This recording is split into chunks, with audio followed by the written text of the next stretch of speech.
కుమ్రం భీం ఆసిఫాబాద్ జిల్లా తాటినగర్ గ్రామ పంచాయతీ ఉపాధి హామీ కూలీలను పనులను జరిగే ప్రదేశంలో వెళ్లి వారి జరుగు సమస్యలపై వ్యవసాయ కార్మిక సంఘము జిల్లా కన్వీనర్ సందర్శించారు. అనంతరం ఆయన మాట్లాడుతూ తాటినగర్ గ్రామస్తులందరూ నిరుపేదలు, కనీసం భూములు కూడా లేక బతుకు తెరువు కోసం ఉపాధి హామీ కూలీ పనులకు ప్రతిరోజు ఉదయం వెళ్లుచున్నారు. పనుల ప్రదేశంలో టెంట్, నీళ్లు, మెడికల్ కిట్ సౌకర్యాలు కల్పించడంలో నిర్లక్ష్యం అధికారులు వహిస్తున్నారని, మేటి టీఏలు కొలతలు ఇచ్చిన ప్రకారం తవ్విన కొలతలు తక్కువ ఉన్నవని, 50 రూపాయలు ప్రతి ఒక్కరికి కూలీ వస్తాయని భయభ్రాంతులకు గురి చేస్తున్నారని, చాలని కూలీలతో సతమతమవుతున్నామని ఆవేదన వ్యక్తం చేస్తున్నారు. అధికారులపై ఆగ్రహం వ్యక్తం చేశారు. ఇప్పటికైనా సంబంధిత అధికారులు ఉపాధి హామీ కూలీలకు పనులు ప్రదేశంలో సౌకర్యం కల్పించాలి అని కూలీలు వేడుకుంటున్నారని ఏపీఓను చరవాణి ద్వారా వివరణ కోరగా, ఉపాధి హామీ కూలీలకు సౌకర్యాలు కల్పించాలని అడుగగా అధికారులు ఒకరిపై ఒకరు పొంతన లేని సమాధానం ఇస్తున్నారని, ఏది ఏమైనా కూలీలకు సౌకర్యాలు కల్పించాలని, ఉపాధి హామీ కూలీలు 307 రూపాయలు చెల్లించాలని ఆనంద్ కుమార్ అన్నారు. నాకు బాధ అనిపిస్తుంది, ఎందుకంటే టెంట్ లేదు. ఇప్పటికీ రాష్ట్రంలో వడదెబ్బ తగిలి 4 చనిపోయారు ఉపాధి కూలీలు, వేరే వాళ్ళ ఉపాధి కూలీలు.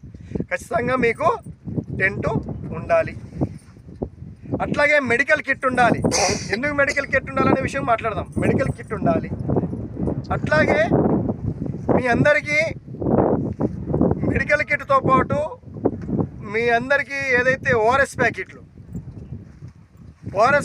అందుబాటులో ఉండాలి. ఇక్కడ టెంట్ ఉండాలి, మంచినీళ్ళు ఉండాలి, ఓఆర్ఎస్ ప్యాకెట్లు ఉండాలి.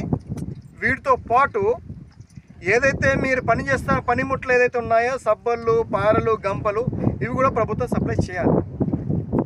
అట్లాగే మరి ఎన్ని చేసినా మనం పని ఎంత చేయాలి? రోజుకు మీటర్నర చేయాలి. ఎంత? మీటర్నర. అవునా కదా? మరి ఈ మీటర్ మీకు ఎంత డబ్బులు, ఇప్పుడు మీకు డబ్బులు ఎంత వస్తున్నాయో అమ్మని అడిగితే, మీరు తవ్వడం బాగానే తవ్వుతున్నారు నాకు తెలిసి, కానీ డబ్బులు ఎంత వస్తున్నాయంటే 50 రూపాయలు, 100 రూపాయలు, 150 రూపాయలు. నాకు తెలిసి ఎక్కువ చెప్పలేదు.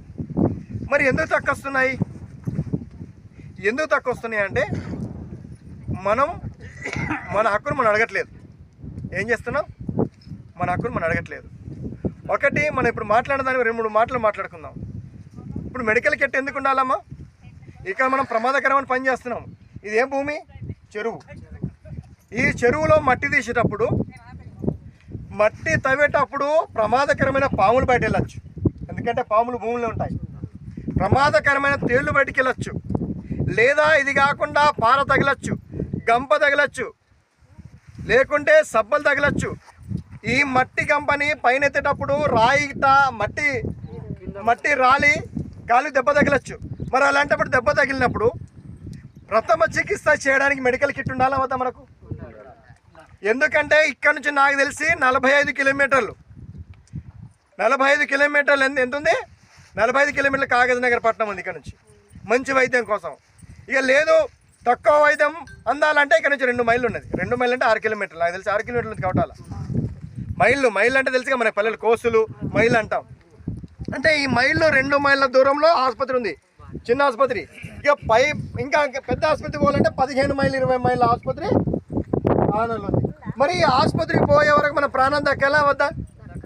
ఈ దక్కాలంటే మెడికల్ కిట్ గవర్నమెంట్ ఇవ్వాలా వద్దా? ఇప్పటిదాకా మెడికల్ కిట్ లేకుండా ప్రభుత్వ అధికారులు ఇవాళ పనులు బాగా చేయాలంటే ఎట్లా చేస్తారు? ఇది తప్పు ఉన్నా కదా. కాబట్టి మెడికల్ కిట్ అనేది లేకపోవడం ప్రమాదకరం. ఇక రెండోది మంచినీళ్ళు. అమ్మని వెంటనే మనిషి కనీసం రోజుకు 6 లీటర్లు 8 లీటర్లు మంచినీళ్ళు తాగాలి. లేదంటే కనీసం 5 లీటర్లు నీళ్ళు తాగాలి. 5 లీటర్లు. మరి ఆ పని చేసేటప్పుడు ఇంకా 5 లీటర్లు ఎక్కువ తాగుతాం. ఎందుకంటే మట్టి పని, బలమైన పని చేసేటప్పుడు, సబ్బులు పెట్టి గుంప పెట్టి తవ్వుతున్నప్పుడు ఒంట్లోకి వెళ్ళి చెమటలు కారుతూ ఉంటే నీళ్ళు తాగుతూ ఉంటాం. అంటే నీళ్ళు ఇక్కడ 1 లీటరు మనిషికి 1 లీటర్ తెచ్చుకున్న నీళ్ళు సరిపోతాయా? సరే, మన కనీసం 2 గంటల నుంచి 3 గంటలు పని చేసేటప్పుడు 1 లీటర్ నీళ్ళు సరిపోతాయా?